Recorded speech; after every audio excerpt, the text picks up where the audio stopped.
Here we're asked to find whether this alternating series is convergent.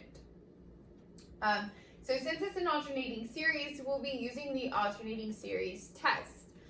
The idea of an alternating series is easy to see if you look at each of the terms, because if you look at each of the terms of the series, they will alternate back and forth between positive and negative.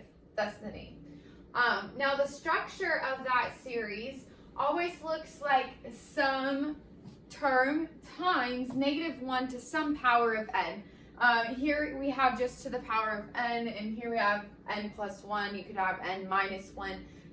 No matter what that is, as long as it's a power of n, you're still going to get the effect of your values of your terms alternating between positive and negative values. So if we have a series that looks like this, and if we can determine two other things, if we know that the b sub n plus 1 term is always less than or equal to the b sub n term, so if we pick any two consecutive terms, if the n plus 1 term is less than or equal to the n term, and if the limit of just this b sub n portion of the series goes to 0 as n goes to infinity, then our whole series converges.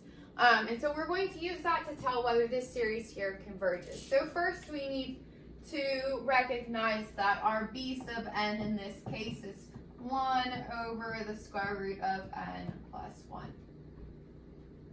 And the first thing we need to decide is whether the b sub n plus 1 term is always less than or equal to the b sub n term.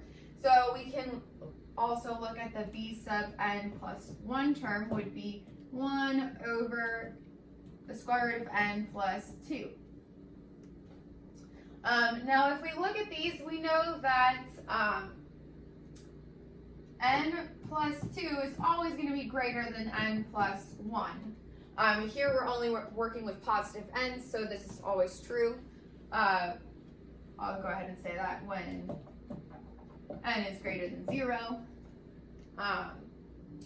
Now, if we take the square root of both sides, this is still going to remain true. So the square root of n plus 2 is greater than the square root of n plus 1. Likewise, when n is greater than 0. And now, if we were to make these denominators of a fraction, then the opposite becomes true. So if we were to make these denominators, then 1 over the square root of n plus 2 is going to be less than 1 over the square root of n plus 1. And of course, this is equal to my b sub n, and this is equal to my b sub n plus 1. So we've shown, we've met our first condition, which is that b sub n plus 1 is less than or equal to b sub n. And that's true in general. Now it's important that we didn't just pick two random terms from the series, but that we use general terms in terms of n, so that we know that this is true for all n. Otherwise, if we just pick an example, then we don't know if it's always going to be true. So we've met that first condition. The second condition we need to look at is the limit of our b sub n as n goes to infinity. So look at the limit as n goes to infinity of b sub n. And that's going to be the limit as n goes to infinity of 1 over the square root of n plus 1. All right, now if we think about what's happening here, as our denominator, as n gets really, really large, our denominator gets really, really large, and so this quite obviously goes to 0. All right, and I'm going to label these facts that we've shown with numbers to make it easier to write my conclusion.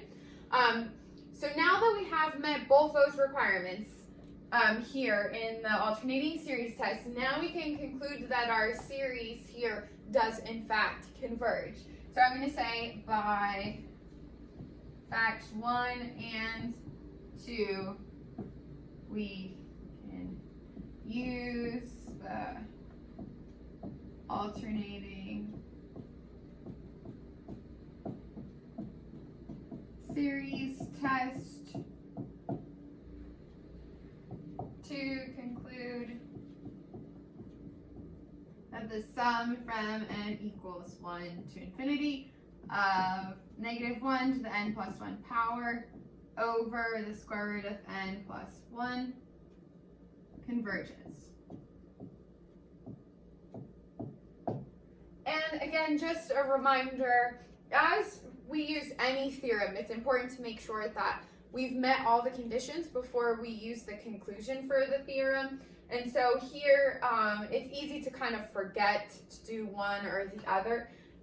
It's important to remember that we have two conditions we need to meet. We need to show that the general b sub n plus 1 element is less than or equal to the general b sub n element of our series, and that the limit of b sub n as n goes to infinity is equal to 0. Then we can make our conclusion.